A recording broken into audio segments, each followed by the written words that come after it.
सताने लगा कोरोना का डर। 24 घंटे के अंदर 17,336 नए मामले, केंद्रीय स्वास्थ्य मंत्रालय ने दी जानकारी।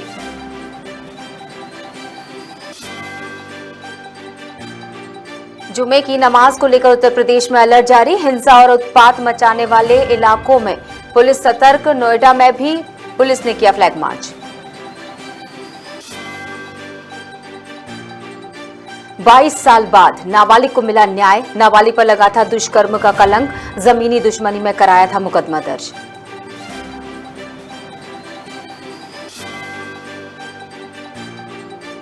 भोपाल में नाराज कांग्रेसियों का अनोखा प्रदर्शन। मुंडन कराकर वरिष्ठ नेताओं को भेजे बाल। कांग्रेस नेताओं पर टिकट बेचने का आरोप।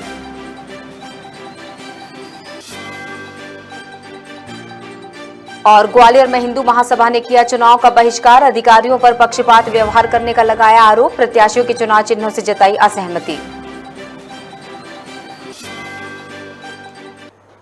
नमस्कार, आप देख रहे हैं खबर भारत। मैं हूं क्रांति प्रिया। बढ़ते हैं खबरों की तरफ।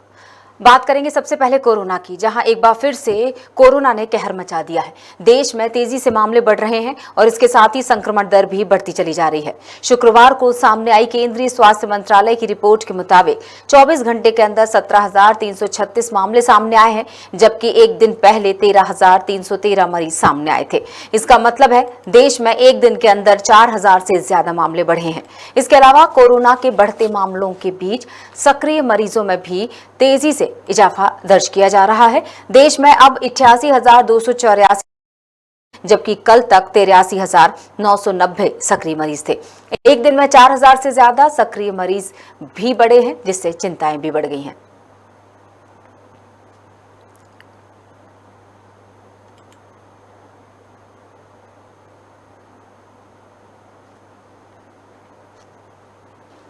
जुमे की नमाज को लेकर उत्तर प्रदेश में अलर्ट जारी किया गया है। बीते दिनों जिन जगहों पर हिंसा और उत्पात मचा हुआ था, उन इलाकों में पुलिस सतर्क है। पुलिस के आला अधिकारी खुद इलाके में जाकर हालात का जायजा ले रहे हैं। मथुरा, देवबंद, अलीगढ़ और दिल्ली से सटे नोएडा में भी पुलिस ने इन इलाकों में फ्लैग मार्च निकाला। इस बीच प्रशासन ने बीते दिनों हुई हिंसा के सिलसिले में धरपकड़ का अभियान भी सख्त किया है। पुलिस ने दंगाइयों के पोस्टर लगाकर लोगों से पहचान की अपील भी की थी। हालांकि पिछला शुक्रवार अपेक्षाकृत सुकून भरा रहा था, लेकिन इसके बाद भी प्रदेश में पुलिस अलर्ट मोड पर है।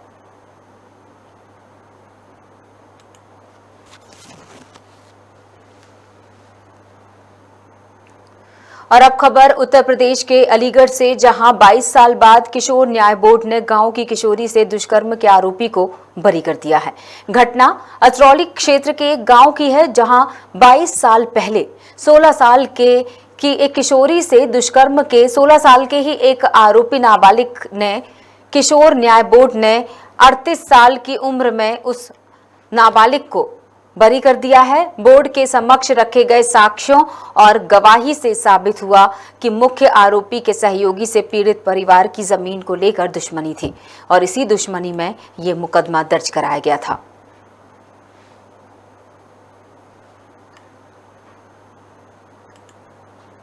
राजधानी भोपाल में निकाय चुनाव में टिकट न मिलने से खफा नजर आ रही है कांग्रेस, और कांग्रेस के नेताओं ने इसी नाराजगी में अनोखा प्रदर्शन किया। कांग्रेसियों ने मुंडन कराकर वरिष्ठ नेताओं को बाल भेज दिए हैं। इस दौरान भोपाल के वार्ड 78 नरेला से पार्षद टिकट की दावेदारी कर रहे हफीज खान ने कांग्रेस नेताओं पर टिकट बेचने का आरोप लगाया है।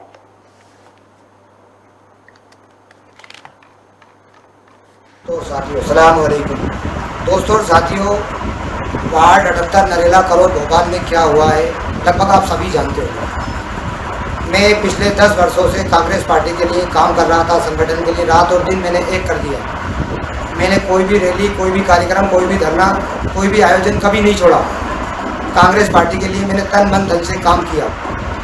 आज उसका नतीजा ये हुआ कि कांग्रेस पार्टी ने वार्ड 78 नरेला करोड़ का टिकट बेच दिया। यहाँ के कुछ लोगों ने जो कांग्रेस में है मगर बीजेपी की मानसिकता रखते हैं, उन 3 नेताओं ने नरेला वार्ड 78 का टिकट बेच दिया।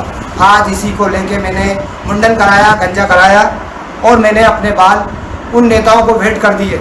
अब मैं अपने दोस्तों और साथियों, मेरे वार्ड 78 के रहवासियों से, मेरे चाहने वाले एवं मेरे मित्रों से मैं ये निवेदन अपील करता हूँ कि सभी बात आपको बताने की ज़रूरत नहीं है, क्योंकि आप सभी लोग खाना खाते हैं, सब बात अच्छे से समझ सकते हैं। आपको अपने दिमाग का इस्तेमाल करके मेरा बदला आप सबको लेना है। तो हम देख सकते हैं किस तरह से ये बातें कही जा रही हैं। मुंडन कराने के बाद उस बाल को भेज दिया गया पार्टी की तरफ से, और जिस तरह से मुंडन की बात की जा रही है, ये वाकई विचारणीय है कि राजनीति के कौन सा रुख ले रही है। हमारे साथ जुड़े हुए प्रदीप तलरेजा, और हम उनसे चर्चा करेंगे, सीनियर रिपोर्टर खबर भारत भोपाल से। प्रदीप, अगर संस्कारों की बात की जाए, आप भी जानते होंगे कि मुंडन कब करवाया जाता है, ये क्या होता चला जा रहा है कार्यकर्ताओं में। राजनीति बिल्कुल ही ताक पर रख दी गई है। देखिए, निश्चित तौर पर जिस प्रकार से हमने देखा है कि टिकट वितरण के बाद चाहे बीजेपी हो चाहे कांग्रेस को लगातार दोनों में जो है कहीं ना कहीं टिकट को लेकर तकरार जरूर देखी गई है। देखिए, मुंडन की प्रक्रिया तभी होती है हिंदू धर्म में जब कोई घर में किसी प्रकार की जमी हो जाती है, उसके बाद ही जो है वो मुंडन संस्कार होता है। या तो मुंडन संस्कार जब बच्चा छोटा होता है तब ये किया जाता है, लेकिन टिकट न मिलने की वजह से जो जिस प्रकार से कांग्रेस के नेता हैं वो लगातार मुंडन करते हुए देखे जा रहे हैं। देखिए, मामला राजधानी भोपाल के वार्ड नंबर 78 का है, जहां पर नरेला से जो टिकट ले रहे थे दावेदार से हफीज खान, उन्होंने कहीं ना कहीं अपनी पार्टी के जो नेता है उन पर टिकट बेचने का आरोप लगाया। साथ साथ उन्होंने ये भी आरोप लगाया कि कुछ नेताओं ने जो बीजेपी के समर्थक हैं उन्होंने जो इस कृत्य को पूरा किया और ऐसे में मुंडन करवा के जो है कहीं ना कहीं अपना विरोध प्रदर्शन दर्ज करवाया। साथ साथ जो मुंडन कराने के जो बाल है वो भी उन नेताओं को उन्होंने दिया है। साथ साथ जो वहाँ के रहवासी है उनके समर्थक है, उनसे भी अपील की है कि किस प्रकार से वो काम करे, अब किसके लिए काम करे। जी बिल्कुल, इस पे कांग्रेस के जो वरिष्ठ नेता है उनकी कोई प्रतिक्रिया सामने नहीं आई, या उनका सब पूरा समर्थन है? अब मैं चाहे कमलनाथ जी की बात करना चाहूँ, दिग्विजय सिंह जी की बात करना चाहूँ। देखिए, कांग्रेस के वरिष्ठ नेताओं के द्वारा भी इस प्रकार के किसी भी मामले में कुछ भी बोला नहीं गया। हालांकि हमने कल जो विभा पटेल है उनसे भी चर्चा की थी। विभा पटेल से चर्चा के दौरान हमने जो उनके वार्ड नंबर 60 में जहां वो समर्थन करने गए, अपना प्रदर्शन करने गई थी, वहां पर भी जो है वहां पर जन दर्शन उनके साथ नहीं करने दिया। वार्ड 60 के जो कार्यकर्ताओं थे उनसे उनकी तीखी नोकझोंक भी हुई थी, ये भी कल हमने देखा था। जिसके बाद उनका साफ तौर पर जो प्रतिक्रिया उन्होंने दी थी, उन्होंने साफ तौर पर कहा कि हमारे ही परिवार के लोग हैं, जो भी विवाद की स्थिति हुई है हम उसको आपस में सुलझा लेंगे और बहुत जल्द मसले का हल निकाला जाएगा। लेकिन देखिए, अगर बात जिस प्रकार से टिकट बंटवारा हुआ, कहीं ना कहीं ये जरूर देखा जा रहा है कि जो कार्यकर्ता है, जो जमीनी कार्यकर्ता थे, वो कहीं ना कहीं उनको टिकट नहीं दिया गया है, इससे वो लेकर के काफी नाराज जो है वो जरूर अभी तक देखे जा रहे हैं। चलिए, बहुत बहुत शुक्रिया प्रदीप जुड़ने के लिए।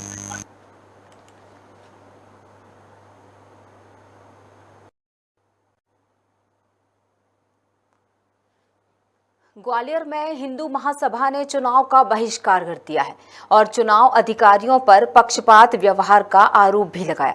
इसके बाद अखिल भारतीय हिंदू महासभा के प्रदेश महामंत्री विनोद जोशी ने बताया कि पार्षद चुनाव में हिंदू महासभा ने अपने 3 प्रत्याशियों को मैदान में खड़ा किया, जिनको चुनाव आयोग के द्वारा दिए गए चुनाव चिन्हों से असहमति जताई गई और जानबूझकर चुनाव चिन्ह में हेरफेर करने का आरोप भी उन्होंने लगाया है। ने जो है वार्ड नंबर 37 से श्रीमती रिंकी मनोज जाटव जी को उतारा हुआ है। उन्होंने यहाँ पे फोरम भरा। फोरम में हमने 3 चुनाव चिन्हों की मांग की, दाल तलवार, नारियल और नारियल का पेड़। कल हम रात को 11 बजे तक यहाँ रहे। हमें एक घंटा 3 बजे से बैठे एक घंटा करते करते रात के 11 बज गए। कलेक्टर महोदय से मेरी बात हुई रात को 10:30 बजे। उन्होंने कहा जो भी होगा, आपने जो भरा है वही चुनाव चिन्ह आपको दिया जाएगा। बीजेपी को सपोर्ट करने के बारे में तो कुछ नहीं कहूँगा, लेकिन यहाँ तक हिंदू महासभा का है, वार्ड 47 के अंतर्गत हमारे यहाँ जो आवेदन हुए हैं उसमें 3 व्यक्तियों द्वारा भारत परिवार एक ही बात उसमें से दो जो प्रत्याशी थे वो हिंदू महासभा के थे। कौन कौन थे? एक तो राजेश। और जिस तरह से नाराजगी देखने को मिल रही है, दरअसल इस बार मसला चुनाव के बहिष्कार में चुनाव चिन्ह को लेकर एक प्रश्न चिन्ह सा लग गया है कि आखिर ऐसा क्यों बवाल मचा है कि चुनाव चिन्ह ही बदल दिए गए। और इस पर हम चर्चा करेंगे। हमारे साथ जुड़े हैं ग्वालियर संवाददाता हेमंत कुमार खबर भारत से, उनके साथ हम चर्चा करेंगे इस खबर पर। हेमंत, ये जो मुद्दा निकल कर आया, सबसे पहले चुनाव चिन्ह को लेकर, चुनाव चिन्ह अचानक से क्यों बदल दिए गए, ये बात सामने आई है क्या? क्योंकि एसडीएम की बातें तो समझ से परे हैं, उनका तर्क समझ नहीं आया। जी मैम, बिल्कुल आपको बताना चाहूंगा कि हिंदू महासभा ने ग्वालियर वार्ड 44 से 3 प्रत्याशी मैदान में उतारे थे और जिन्होंने चुनाव चिन्ह के लिए अपनी पसंद के चुनाव चिन्ह वहां पे प्रस्तुत किए थे। लेकिन बावजूद जब इनको पता चला कि हिंदू महासभा के पदाधिकारियों की इनके द्वारा चुने हुए चुनाव चिन्हों को इनको प्रस्तुत नहीं किया गया है, जिसके कारण इनमें आक्रोश पैदा हुआ और इन्होंने जाके कलेक्ट्रेट में एसडीएम से बात की और रिटर्निंग ऑफिसर से जाके मुलाकात करके अपने चुनाव चिन्ह को लेकर इन्होंने अपनी चर्चा की। बावजूद इसके भी इनके चुनाव चिन्ह को लेकर कोई भी करेक्शन नहीं हुआ और इन्हें उन्हीं चुनाव चिन्ह के साथ चुनाव लड़ने की सलाह दी गई। इसके साथ ही अपना चुनाव चिन्ह इनको दिया गया था, जिससे कि हिंदू महासभा के पदाधिकारियों ने आक्रोशित होकर कलेक्ट्रेट में ही धरना प्रदर्शन किया और प्रशासन के अधिकारियों और कर्मचारियों पर मिलीभगत के आरोप भी लगाए। बिल्कुल, जिस तरह से अगर हिंदू महासभा के उन 3 प्रत्याशियों की बात की जाए जिनको उन्होंने मैदान में उतारा था चुनाव के लिए, और अब नाराजगी इतनी बढ़ गई कि सीधे बहिष्कार पर उतर आए। जी बिल्कुल, ये किसी भी तरह से सामंजस्य, बिल्कुल हेमंत, एक इसी के साथ एक छोटा सा सवाल और जुड़ेगा कि अभी तक सामंजस्य बैठाने की कोशिश नहीं की गई, यानी कि क्या वो 3 जो लोग हैं जिनको प्रत्याशी के तौर पर उतारा गया है हिंदू महासभा की तरफ से, क्या वो चुनाव लड़ेंगे या ये नाराजगी बरकरार रहेगी और चुनाव का बहिष्कार होकर रहेगा? जी बिल्कुल मैडम, जैसा कि आपको बताना चाहूंगा, हिंदू महासभा के प्रदेश महामंत्री से हमारी बातचीत हुई विनोद जोशी से। उनके द्वारा रिटर्निंग ऑफिसर कलेक्ट्रेट में कल लगातार अपने चुनाव चिन्ह और चुनाव को लेकर बातचीत हुई और चर्चा हुई, जिसके बावजूद भी प्रशासन और हिंदू महासभा के बीच में कोई भी संयम नहीं बन पाया, कोई भी कोऑर्डिनेटर नहीं बन पाया, जिसके चलते वहीं से ही हिंदू महासभा ने इस निष्कासित करने के लिए और बहिष्कार करने के लिए चुनाव की घोषणा कर दी गई। जिसके बाद अभी तक ऐसी कोई भी सूचना नहीं आएगी कि चुनाव में दोबारा चुनाव लड़ रहे हैं। अभी तक की जो सूचना है कि बहिष्कार ही किया गया है। जी बिल्कुल, और ये भी वहां से कोई जवाब नहीं मिला होगा, जितना की उम्मीद तो जताई जा रही है। अभी जितना हमने सुना था एसडीएम की बातों को कि चुनाव चिन्ह क्यों बदले गए और उसके पीछे का जो ठोस कारण था वो भी निकल कर नहीं आया। जी बिल्कुल, हमने हिंदू महासभा के पदाधिकारियों से बात करने के बाद हम एसडीएम अनिल बनवारी जी के पास गए, उनसे हमने मामला सामने रखा, उससे पूछताछ की।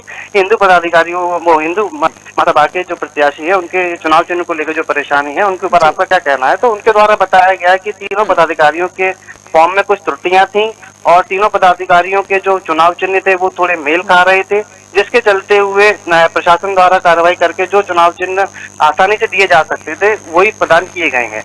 इसी बात को लेकर हिंदू महासभा के पदाधिकारियों ने अपना रोष जताया कि पदाधिकारी जो प्रशासन के हैं, जो कर्मचारी हैं, वो अपनी मनमानी कर रहे हैं और अपने मनमानी तौर पर हमारे चुनाव के लिए हमको हटा रहे हैं दूर के, ताकि हमको चुनाव लड़ने में परेशानी आए। जी बिल्कुल, और जिस तरह से अब देखना ये होगा नाराजगी खत्म होती है कि समय रहते, क्योंकि अगर समय निकल गया तो फिर मानकर चलिए कि कुछ मतलब ये शायद उस खेल से बाहर हो जाएंगे। राजनीति भी एक खेल ही है। चलिए, बहुत बहुत शुक्रिया हेमंत जुड़ने के लिए। जी बिल्कुल मैडम। हेमंत, एक और खबर पर हम चर्चा करेंगे, लेकिन सबसे पहले हम दर्शकों के साथ साझा करेंगे उस खबर को। ये भी ग्वालियर से ही खबर है और ग्वालियर में सैनिकों की लड़ाई की हम बात करना चाहेंगे। सैनिकों की लड़ाई लड़ने वाले वो याचिकाकर्ता जिनका नाम विकास सिंह है, उन्होंने प्रेस वार्ता में चेतावनी दी है कि अगर सैनिकों को जल्द न्याय नहीं मिला तो वो सर्वोच्च न्यायालय के सामने आत्मदाह कर लेंगे। और ये भी कहा कि इस मुद्दे को जिस तरह से शासन और न्यायपालिका के द्वारा तरजीह मिलनी चाहिए वो नहीं मिल रही है। साथ ही विकास सिंह ने युवाओं से अपील भी की है। अपील करते हुए वे कह रहे हैं कि उग्र प्रदर्शन ना करें, सार्वजनिक संपत्ति आपके ही चुनाव टैक्स से बनाई जाती है। अग्निपथ योजना को असंवैधानिक तरीके से जनता पर थोपा जाता है, उसकी लड़ाई संविधान के दायरे में रहकर लड़ी जाएगी। पालिकाओं के बैठे हुए उन लोगों को जो इन लोगों के लिए कोई भी ध्यान नहीं दे रहे और ना ही कुछ कर रहे हैं। आने वाले समय में मैं इंतजार कर रहा हूं संविधान के उस रचयिता को सौगंध मान के, या जो भी मेरे भारत के वीर सपूत हैं, या मेरी जन्मभूमि है, या मेरे माता पिता हैं, मेरे पूर्वज, मैं विकास कुमार गतिमानुक फाउंडेशन का राष्ट्रीय महासचिव आप सबों से प्रॉमिस करता हूं कि 26 जनवरी 2023 तक इन जवानों को यदि न्याय नहीं मिलता है तो मैं स्वयं सुप्रीम कोर्ट के गेट के बाहर आत्मदाह खुद कर लूंगा। ये मैं न्यायपालिका के सामने चैलेंज करता हूं। यदि दे सकते हैं तो न्याय दें और नहीं दे सकते हैं तो मेरे मौत का जिम्मेवार ये सारे न्यायपालिका के रक्षक होंगे। दूसरी चीज, जितने भी जवान आज भूख से या इनके परिजनों पीड़ित से मर रहे हैं, मैं इन सबों को एक बिल्कुल जिस तरह से विकास सिंह की बात को ध्यान में रखा जाए, सैनिकों की लड़ाई लड़ रहे हैं वे याचिकाकर्ता हैं और उन्होंने जो चेतावनी दी है वो कहां तक सार्थक है, सही है, यहां तक कि उन्होंने अनुरोध भी किया, अपील भी की है युवाओं से। हमारे साथ जुड़े हुए हेमंत कुमार हमारे संवाददाता। हेमंत, एक तरफ चुनाव के बहिष्कार की भी हमने चर्चा की, मतलब एक अजीब सा तर्क कि चुनाव चिन्ह बदल दिया गया इसलिए चुनाव का बहिष्कार किया जाएगा, और दूसरी तरफ एक ये व्यक्ति जिसका नाम विकास सिंह है और ये चेतावनी जो दे रहे हैं वो सैनिकों की लड़ाई लड़ रहे हैं दरअसल और उनको न्याय नहीं मिल रहा। तो ऐसे लोग जो अपने बारे में ना सोच के दूसरों के बारे में सोच रहे हैं, इनकी लड़ाई में कौन कौन शामिल है और सरकार इनके बारे में क्या सोच रही है? बिल्कुल मैडम, मैं आपको बताना चाहूंगा कि जिस तरह हम पहले बात करें कि जिस तरह से चुनाव का बहिष्कार किया है, यहाँ पे 3 पदाधिकारी एक सामान्य वर्ग से खड़े होकर अपने क्षेत्र से खड़े हो रहे हैं। वहाँ पे राष्ट्रीय हिंदू महासभा ने तो सब सहयोग किया है, सपोर्ट किया है। जब हजारों लोग, लाखों लोग आप किसी एक आम इंसान को खड़े होने के लिए सपोर्ट करता है, जनता के बीच में प्रतिनिधि चुनता है, तो उसकी पूरी आशा होती है कि शासन प्रशासन उसको सपोर्ट करे और उसको बढ़ावा दे ताकि हर तरह की सामाजिकता समानता बनती रहे। लेकिन इस तरह की जब प्रक्रिया आएंगी कि चुनाव चिन्ह तरीके से नहीं मिल पाएंगे और प्रत्याशी असंतुष्ट हो जाएगा तो फिर चुनाव कैसे संपूर्ण होंगे और किस तरीके से फिर कोई प्रत्याशी चुना जाएगा। बिल्कुल। उसके बावजूद भी जिस तरह हम आपको बताना चाहें कि ये जो 178 226 फील्ड रेजिमेंट में जो कोर्ट मार्शल हुआ है, इसमें भी आप ये मान के चलिए कि यहाँ पे गौतम फाउंडेशन जो पूरे राष्ट्रीय स्तर पर काम करती है, इंटरनेशनल स्तर पर काम करती है, वो भी लगातार 4 सालों से लगे हुए हैं और अपनी परेशानियों छोड़ के उन 178 परिवार के पीछे लगे हुए हैं कि बता रहे हैं कि उनको परेशानी है, उनको सुनवाई होनी चाहिए और उनके ऊपर कोई भी कानून प्रणाली तरीके से काम करनी चाहिए। बिल्कुल, सरकार भले ही उस ओर ना ध्यान दे वो चलेगा, लेकिन विकास की इस बात पर ध्यान उनको देना ही होगा क्योंकि उन्होंने कहा है कि वो आत्मदाह कर लेंगे अगर सर्वोच्च न्यायालय या अगर उनको न्याय नहीं मिलता है, या जो लड़ाई वो लड़ रहे हैं, जिस मुख्य बिंदुओं तथ्यों के आधार पर वो लड़ाई लड़ रहे हैं, अगर उस लड़ाई पर उनको न्याय नहीं मिलता है तो। बिल्कुल बताना चाहूंगा कि जिस तरह से मुख्य अभिवक्ता और राष्ट्रीय महासचिव और काफी लोग जो न्यायपालिका से गुहार लगा रहे हैं न्याय की, तो वहाँ पे तो जिस तरीके से जो जजमेंट होना चाहिए, जिस तरह जो फैसला होना चाहिए वो बहुत ही एक तरफा होना चाहिए और जो भी कार्रवाई होनी चाहिए वो निष्पक्ष होनी चाहिए। और ये भी ध्यान रखना चाहिए कि सिर्फ 178 सिपाही नहीं है, इनके पीछे हजारों इनके परिवार वाले भी हैं और इनकी भी समस्याएं हैं। तो इस तरह न्यायपालिका जो भारत का संविधान और कानून इस तरह की प्रेरणा देता है कि भारत में हर व्यक्ति को स्वतंत्र महसूस होना चाहिए, उसके आधार पर इस न्याय जो अटका हुआ है मामला 2012 से, इसको पर जल्द से जल्द फैसला आना चाहिए ताकि इस तरह के जो राष्ट्रीय महासचिव हैं, इस तरह के जो समाज सेवी हैं, वो लगातार लोगों की मदद भी करते रहे और न्यायपालिका से भरोसा भी ना हो। कितनी अजीब बात है, एक वो लोग जो राजनीति कर रहे हैं, हमने अभी इतनी सारी खबरें भी शेयर की और आपके साथ एक खबर पर चर्चा भी की, और एक वो व्यक्ति जिसके साथ खुद राजनीति हो रही है। इसके बावजूद एक आम व्यक्ति जो आत्मदाह की चेतावनी इसलिए दे रहा है क्योंकि सैनिकों को न्याय नहीं मिल पा रहा, इसके बावजूद वो ये लाइन जोड़ रहे हैं अपील करते वक्त कि सार्वजनिक संपत्ति को नुकसान ना पहुंचाएं वे लोग जो उनके साथ खड़े हुए हैं। देखने को मिला कि एक तरफ जहां वो न्यायपालिका से ही परेशान है और दुखी है कि उनके जो 178 जो सिपाही हैं, परिवार वाले, उनकी समस्या को ना सुनते हुए सरकार जल्दी से जल्दी और न्यायपालिका ध्यान दे। दूसरी तरफ वही समस्याओं को लेकर खुद बोल रहे हैं कि अगर ये समस्या समाधान नहीं होती है तो वो अपना स्वयं का आत्मदाह कर देंगे। पूरी फाउंडेशन चलाते हैं, लगातार एक्टिविटी में बने रहते हैं और उन्होंने 2023 में बोला है कि अगर इसके ऊपर कोई फैसला नहीं होता वो आत्मदाह कर देंगे। इस बात को लेकर बहुत गंभीरता स्पष्ट नजर आती है कि कोई व्यक्ति किसी समस्याओं के लिए, जनता की समस्या के लिए किस स्तर तक जा सकता है। बिल्कुल सही बात है। चलिए, बहुत बहुत शुक्रिया हेमंत तमाम बातों के लिए।